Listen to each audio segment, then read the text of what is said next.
जय गुरु जी संगत जी। शुक्राना गुरु जी चैनल को शेयर करें और सब्सक्राइब करें।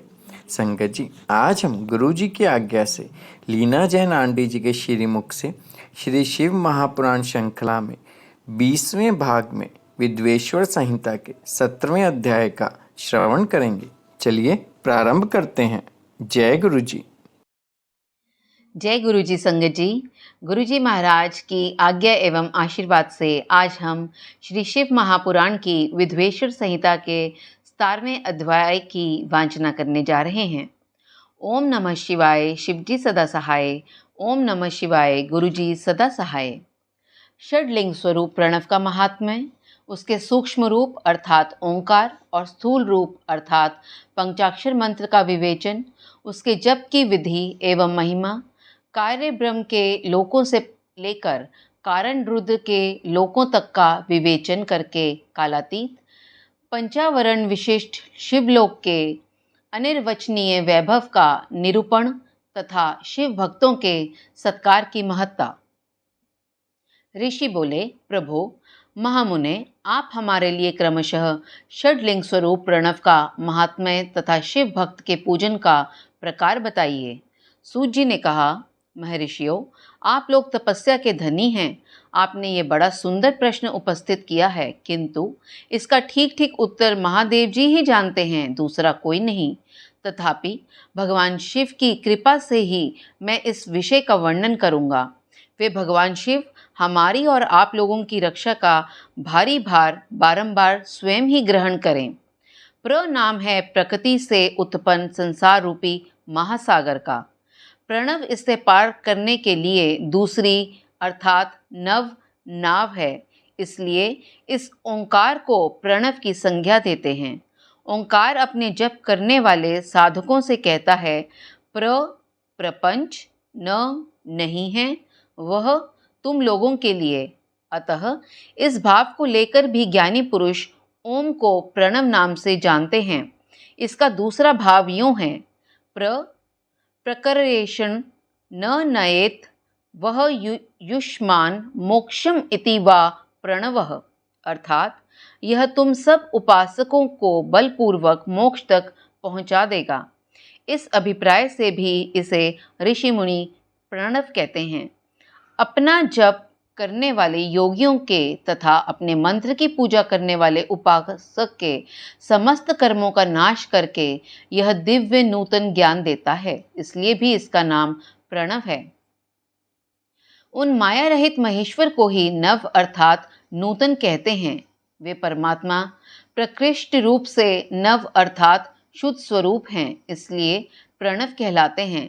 प्रणव साधक को नव अर्थात नवीन शिव स्वरूप कर देता है, इसलिए उस विद्वान पुरुष उसे प्रणव के नाम से जानते हैं। अथवा प्रकृष्ट रूप से नव दिव्य परमात्मा ज्ञान प्रकट होता है, इसलिए वह प्रणव है।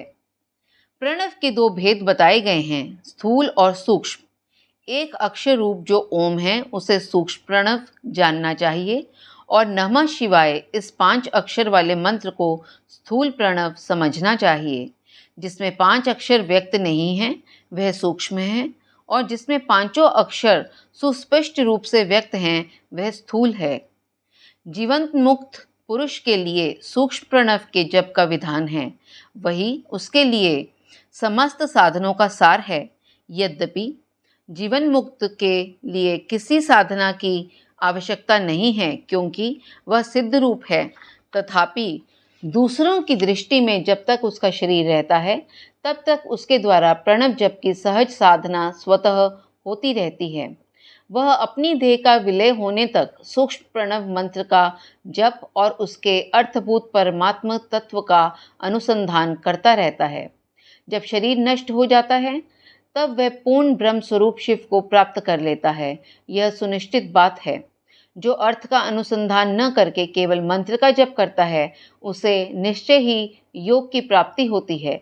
जिसने 36 करोड़ मंत्र का जप कर लिया हो उसे अवश्य ही योग प्राप्त हो जाता है। सूक्ष्म प्रणव के भी ह्रस्व और दीर्घ के भेद से 2 रूप जानने चाहिए। अकार, उकार, मकार बिंदु, नाद, शब्द, काल और कला इनसे युक्त जो प्रणव है उसे दीर्घ प्रणव कहते हैं। वह योगियों के ही हृदय में स्थित होता है।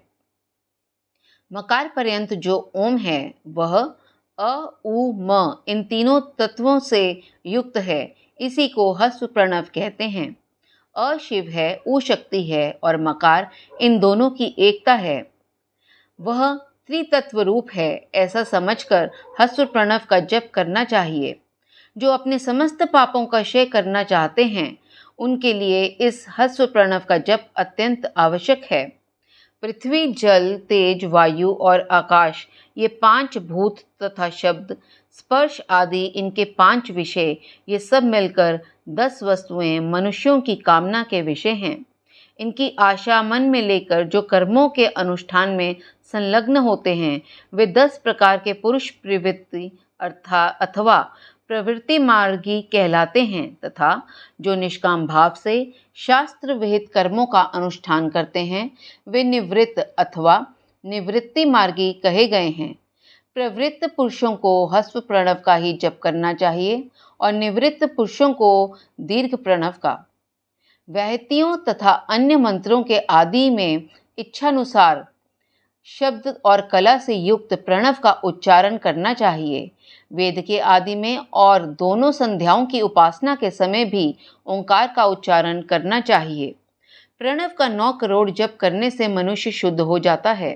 फिर 9 करोड़ का जप करने से वह पृथ्वी तत्व पर विजय पा लेता है। तत्पश्चात पुनः 9 करोड़ का जप करके वह जल तत्व को जीत लेता है। पुनः 9 करोड़ जप से अग्नि तत्व पर विजय पाता है। तदंतर फिर 9 करोड़ का जप करके वह वायु तत्व पर विजयी होता है। फिर 9 करोड़ के जप से आकाश को अपने अधिकार में कर लेता है। इसी प्रकार 9 करोड़ का जप करके वे क्रमशः गंध, रस, रूप, स्पर्श और शब्द पर विजय पाता है। इसके बाद फिर 9 करोड़ का जप करके अहंकार को भी जीत लेता है। इस तरह 108 करोड़ प्रणव का जप करके उत्कृष्ट बोध को प्राप्त हुआ पुरुष शुद्ध योग का लाभ करता है। शुद्ध योग से युक्त होने पर वह जीवन मुक्त हो जाता है, इसमें संशय नहीं है।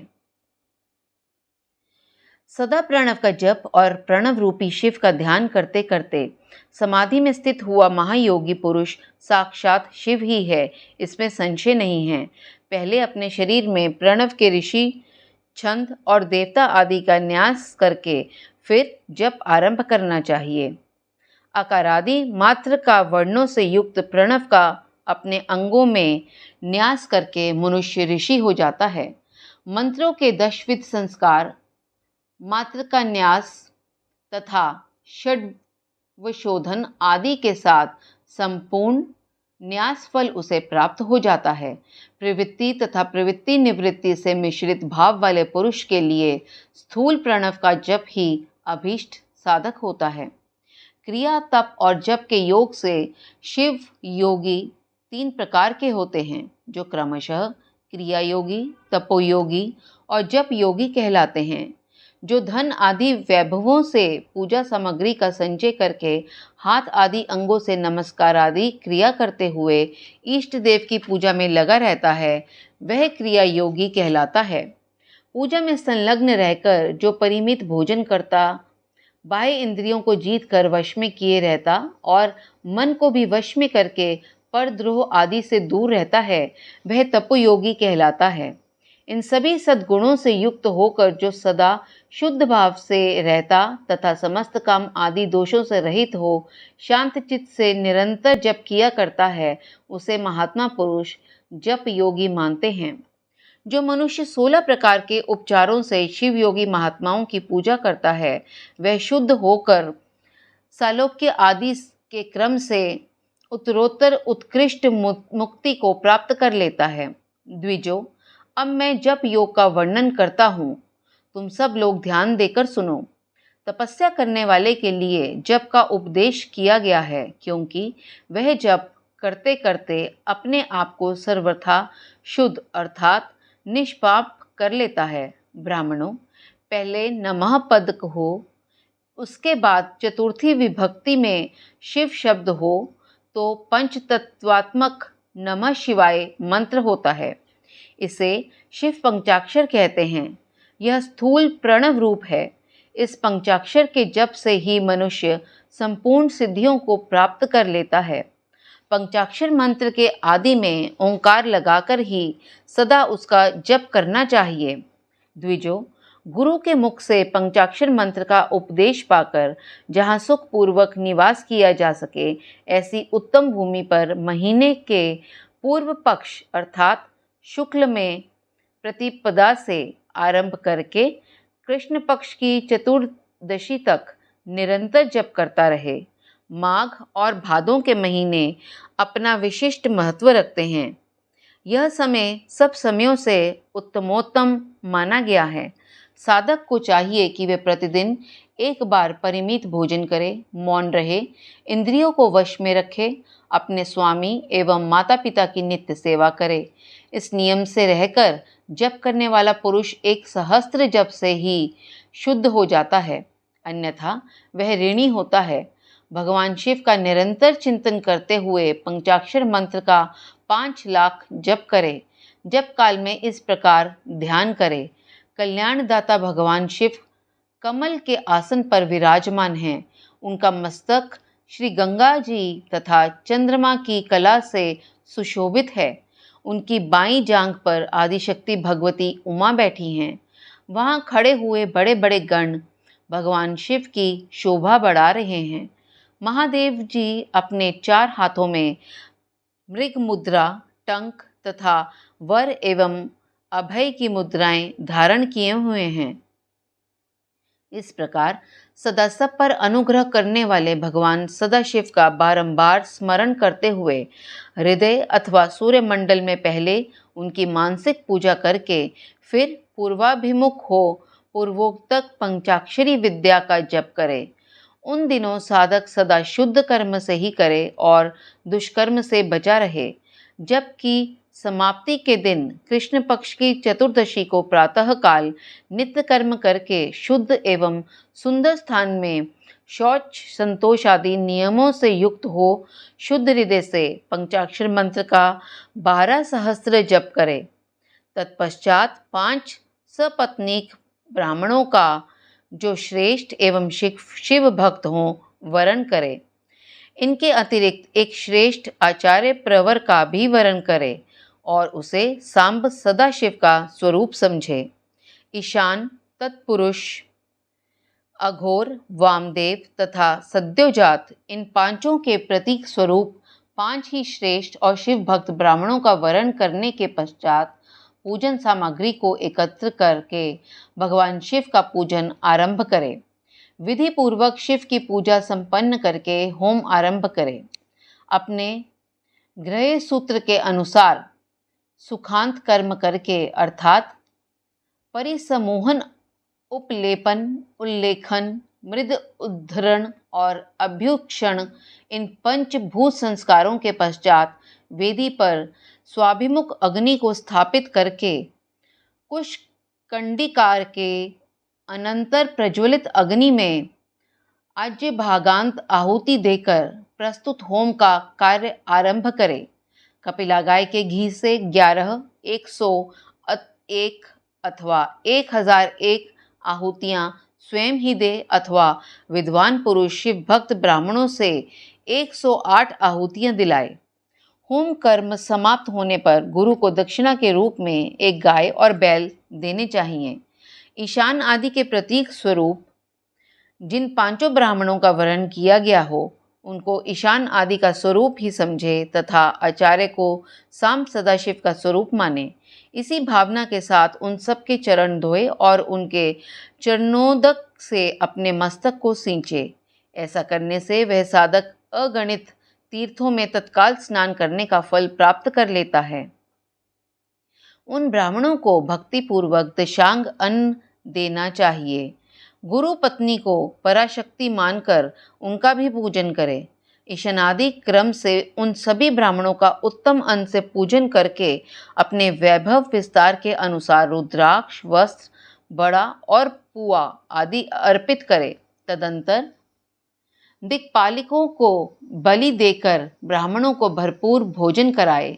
इसके बाद देवेश्वर शिव से प्रार्थना करके अपना जप समाप्त करे।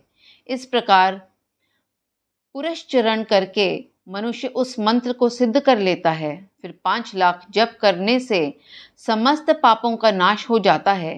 तदंतर पुनः 5 लाख जप करने पर अतल से लेकर सत्यलोक तक 14 भुवनों पर क्रमशः अधिकार प्राप्त हो जाता है। यदि अनुष्ठान पूर्ण होने के पहले बीच में ही साधक की मृत्यु हो जाए तो वे परलोक में उत्तम भोग भोगने के पश्चात पुनः पृथ्वी पर जन्म लेकर पंचाक्षर मंत्र के जप का अनुष्ठान करता है। समस्त लोगों का ऐश्वर्य पाने के पश्चात वह मंत्र को सिद्ध करने वाला पुरुष यदि पुनः 5 लाख जप करे तो उसे ब्रह्मा जी का सामीप्य प्राप्त होता है। पुनः 5 लाख जप करने से सारूप्य नामक ऐश्वर्य प्राप्त होता है। 100 लाख जप करने से वे साक्षात ब्रह्मा के समान हो जाता है। इस तरह कार्य ब्रह्म अर्थात हिरण्यगर्भ का सायुज्य प्राप्त करके वह उस ब्रह्मा का प्रलय होने तक उस लोक में यथेष्ट भोग भोगता है। फिर दूसरे कल्प का आरंभ होने पर वह ब्रह्मा जी का पुत्र होता है। उस समय फिर तपस्या करके दिव्य तेज से प्रकाशित हो वे क्रमशः मुक्त हो जाता है। पृथ्वी आदि कार्य स्वरूप भूतों द्वारा पाताल से लेकर सत्यलोक पर्यंत ब्रह्मा जी के 14 लोक क्रमशः निर्मित हुए हैं। सत्यलोक से ऊपर क्षमालोक तक जो 14 भुवन हैं वह भगवान विष्णु के लोक हैं। क्षमालोक से ऊपर शुचिलोक पर्यंत 28 भुवन स्थित हैं। शुचिलोक के अंतर्गत कैलाश में प्राणियों का संहार करने वाले रुद्रदेव विराजमान हैं। शुचिलोक से ऊपर अहिंसा लोक पर्यंत 56 भुवनों की स्थिति है। अहिंसा लोक का आश्रय लेकर जो ज्ञान कैलाश नामक नगर शोभा पाता है उसमें कार्यभूत महेश्वर सबको अदृश्य करते हैं। अहिंसा लोक के अंत में कालचक्र की स्थिति है। यहाँ तक महेश्वर के विराट स्वरूप का वर्णन किया गया है। वहीं तक लोगों का तिरोधान अथवा लय होता है। उससे नीचे कर्मों का भोग है और उससे ऊपर ज्ञान का भोग। उसके नीचे कर्म माया है और उसके ऊपर ज्ञान माया। अब मैं कर्म माया और ज्ञान माया का तात्पर्य बता रहा हूँ। माँ का अर्थ है लक्ष्मी। उससे कर्म भोगयात प्राप्त होता है, इसलिए वह माया अथवा कर्म माया कहलाती है। इसी तरह माँ अर्थात लक्ष्मी से ज्ञान भोगयात अर्थात प्राप्त होता है, इसलिए उसे माया या ज्ञान माया कहा गया है। उपयुक्त सीमा से नीचे नश्वर भोग हैं और ऊपर नित्य भोग। उससे नीचे ही तिरोधान अथवा लय है, ऊपर नहीं। वहाँ से नीचे ही कर्ममय पाशों द्वारा बंध होता है। ऊपर बंध का सदा अभाव है। उससे नीचे ही जीव सकाम कर्मों का अनुसरण करते हुए विभिन्न लोकों और योनियों में चक्कर काटते हैं। उससे ऊपर के लोकों में निष्काम कर्म का ही भोग बताया गया है। बिंदु पूजा में तत्पर रहने वाले उपासक वहाँ से नीचे के लोकों में ही घूमते हैं। उसके ऊपर तो निष्काम भाव से शिवलिंग की पूजा करने वाले उपासक ही जाते हैं। जो एकमात्र शिव की ही उपासना में तत्पर हैं, वे उससे ऊपर के लोकों में जाते हैं। वहाँ से नीचे जीव कोटि है और ऊपर ईश्वर कोटि। नीचे संसारी जीव रहते हैं और ऊपर मुक्त पुरुष। नीचे कर्मलोक है और ऊपर ज्ञान लोक। ऊपर मद और अहंकार का नाश करने वाली नम्रता है। वहाँ जन्म जनित तिरोधान नहीं है। उसका निवारण किए बिना वहाँ किसी का प्रवेश संभव नहीं है। इस प्रकार तिरोधान का निवारण करने से वहाँ ज्ञान शब्द का अर्थ ही प्रकाशित होता है। आदि भौतिक पूजा करने वाले लोग उससे नीचे के लोकों में ही चक्कर काटते हैं। जो आध्यात्मिक उपासना करने वाले हैं वे ही उससे ऊपर को जाते हैं। जो सत्य अहिंसा आदि धर्मों से युक्त हो भगवान शिव के पूजन में तत्पर रहते हैं, वे काल चक्र को पार कर जाते हैं। काल चक्रेश्वर की सीमा तक जो विराट महेश्वर लोक बताया गया है, उससे ऊपर वृषभ के आकार में धर्म की स्थिति है। वे ब्रह्मचर्य का मूर्तिमान है। उसके सत्य, शौच, अहिंसा और दया ये 4 पाद हैं।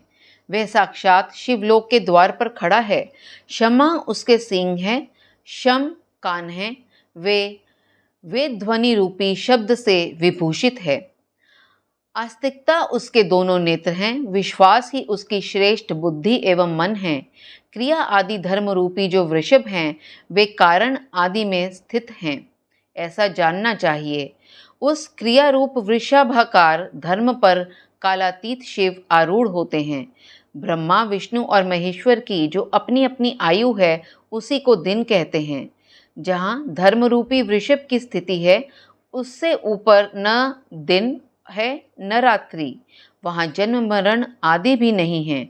वहाँ फिर से कारण स्वरूप ब्रह्मा के कारण सत्यलोक पर्यंत 14 लोक स्थित हैं, जो 5 भौतिक गंध आदि से परे हैं। उनकी सनातन स्थिति है। सूक्ष्म गंध ही उनका स्वरूप है। उनसे ऊपर फिर कारण रूप विष्णु के 14 लोक स्थित हैं। उनसे भी ऊपर फिर कारण रूपी रुद्र के 28 लोकों की स्थिति मानी गई है।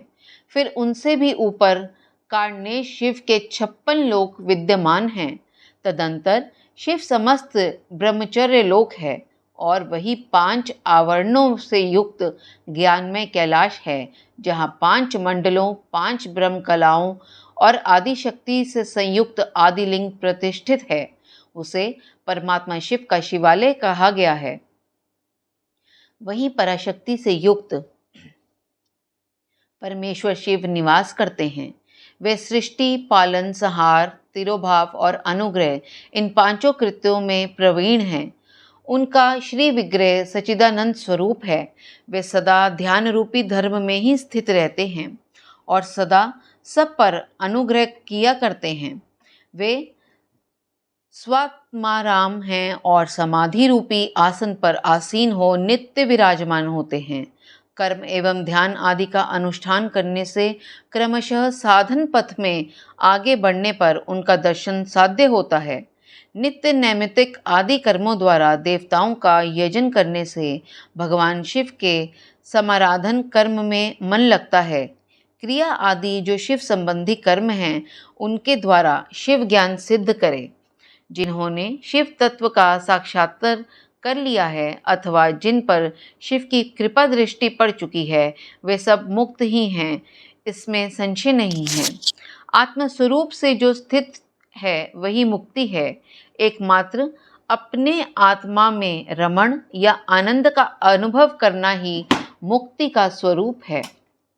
जो पुरुष क्रिया, जप, ज्ञान, तप और ध्यान रूपी धर्मों में भली भांति स्थित हैं, वह शिव का साक्षात्कार करके स्वात्माराम स्वरूप मोक्ष को भी प्राप्त कर लेता है। जैसे सूर्यदेव अपनी किरणों से अशुद्धि को दूर कर देते हैं, उसी प्रकार कृपा करने में कुशल भगवान शिव अपने भक्त के अज्ञान को मिटा देते हैं। अज्ञान की निवृत्ति हो जाने पर शिव ज्ञान स्वतः प्रकट हो जाता है। शिव ज्ञान से अपना विशुद्ध स्वरूप आत्मारत्म प्राप्त होता है और आत्मारामत्व की सम्यक सिद्धि हो जाने पर मनुष्य कृतकृत्य हो जाता है। इस तरह यहाँ जो कुछ बताया गया है वे पहले मुझे गुरु परंपरा से प्राप्त हुआ था। तत्पश्चात मैंने पुनः नंदीश्वर के मुख से इस विषय को सुना था। नंदी स्थान से परे जो स्वसंवेद्य शिव वैभव है, उसका अनुभव केवल भगवान शिव को ही है। साक्षात शिवलोक के उस वैभव का ज्ञान सबको शिव की कृपा से ही हो सकता है, अन्यथा नहीं, ऐसा आस्तिक पुरुषों का कथन है। साधक को चाहिए कि वह 5 लाख जप करने के पश्चात भगवान शिव की प्रसन्नता के लिए महाभिषेक एवं नैवेद्य निवेदन करके शिव भक्तों का पूजन करे। भक्त की पूजा से भगवान शिव बहुत प्रसन्न होते हैं। शिव और उनके भक्त में कोई भेद नहीं है, वे साक्षात शिव स्वरूप ही हैं। शिव स्वरूप मंत्र को धारण करके वह शिव ही हो गया, रहता है। शिव भक्त का शरीर शिव रूप ही है, अतः उसकी सेवा में तत्पर रहना चाहिए। जो शिव के भक्त हैं वे लोक और वेद की सारी क्रियाओं को जानते हैं। जो क्रमशः जितना जितना शिव मंत्र का जप कर लेता है, उसके शरीर का उतना शिव का सामीप्य प्राप्त होता जाता है। इसमें संशय नहीं है। शिव भक्त स्त्री का रूप देवी पार्वती का ही स्वरूप है। वह जितना मंत्र जपती है उसे उतना ही देवी का सानिध्य प्राप्त होता जाता है। साधक स्वयं शिव स्वरूप होकर पराशक्ति का पूजन करे। शक्ति, वेद तथा लिंग का चित्र बनाकर अथवा मिट्टी आदि से इनकी आकृति का निर्माण करके प्राण प्रतिष्ठा पूर्वक निष्कपट भाव से इनका पूजन करे। शिवलिंग को शिव मानकर, अपने को शक्ति रूप समझकर, शक्ति लिंग को देवी मानकर और अपने को शिव रूप समझकर, शिवलिंग को नाद रूप तथा शक्ति को बिंदु रूप मानकर परस्पर सटे हुए शक्ति लिंग और शिवलिंग के प्रति उपप्रधान और प्रधान की भावना रखते हुए जो शिव और शक्ति का पूजन करता है वे मूल रूप की भावना करने के कारण शिव रूप ही है। शिव भक्त शिव मंत्र रूप होने के कारण शिव के ही स्वरूप हैं। जो 16 उपचारों से उनकी पूजा करता है उसे अभीष्ट वस्तु की प्राप्ति होती है। जो शिवलिंगोपासक शिव भक्त की सेवा आदि करके उसे आनंद प्रदान करता है, उस विद्वान पर भगवान शिव बड़े प्रसन्न होते हैं। 5, 10 या 100 सपत्नीक शिव भक्तों को बुलाकर भोजन आदि के द्वारा पत्नी सहित उनका सदैव समादर करे। धन में, देह में और मंत्र में शिव भावना रखते हुए उन्हें शिव और शक्ति का स्वरूप जानकर निष्कपट भाव से उनकी पूजा करे। ऐसा करने वाला पुरुष इस भूतल पर फिर जन्म नहीं लेता। संगत जी, इसके साथ ही श्री शिव महापुराण के विधवेश्वर संहिता के 17वें अध्याय का समापन हुआ। मेरी त्रुटियों को क्षमा करें। जय गुरु जी, शुक्राना गुरु जी।